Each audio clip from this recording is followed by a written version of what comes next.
Hi everyone, I'm Mugendran Bhattanathan. My metric number is 10DPM20F1045. I'm from DPM3B. The question for number 1 is explain 5 types of termination of agency. So I'm going to start explaining 2 types of termination of agency by the act of the parties. The first one is termination by mutual agreement between the principal and his agent. This agreement can be made at any time and at any stage. The agency may be terminate the agent's authority when both parties, which is the principal and the agent, agree to do it. So, for example, I'm as a principal appoint Lashman as my agent to collect the loan lent to Ashraf and Muhammad. Lashman also collect the loan lent to Ashraf. Subsequently, I and Lashman agreed to put an end to agency relationship between us. So here the agency is terminated.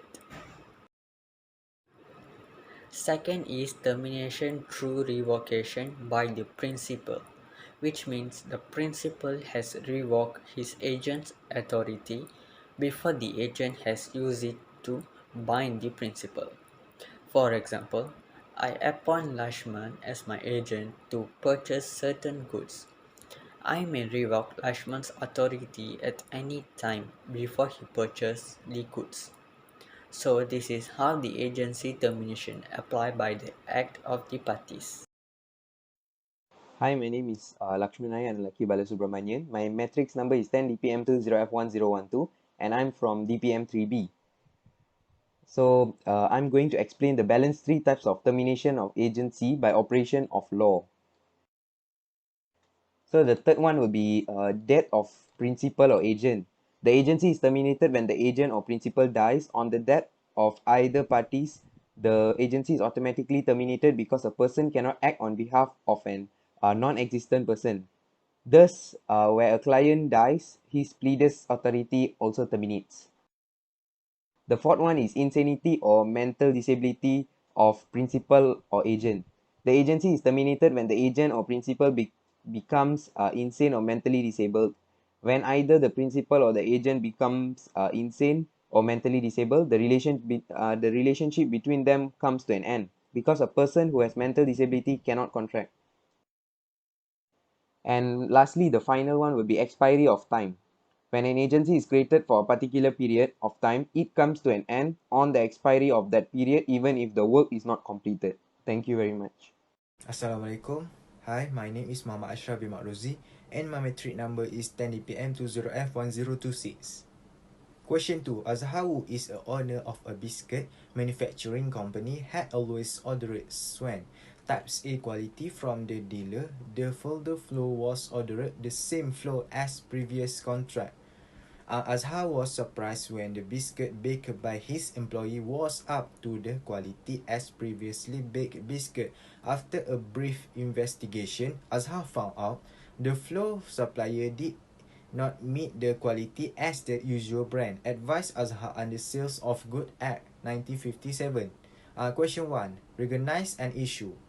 Whether the previous flow are not same with the latest flow, and whether Azhar as a owner of biscuit company can claim the reputation from the dealer.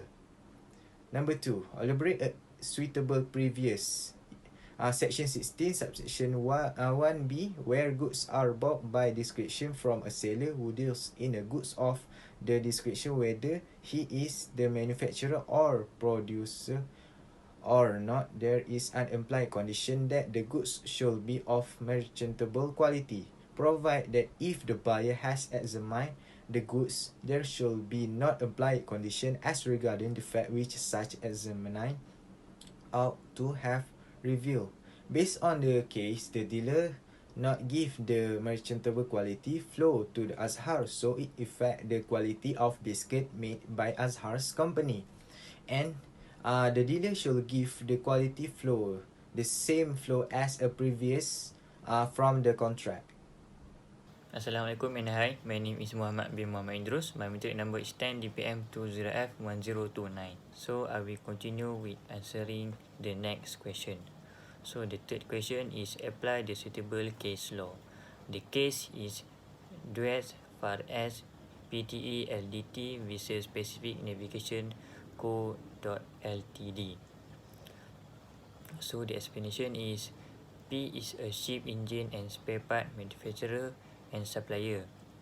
They file a lawsuit and recover money for part they provide to the D ship.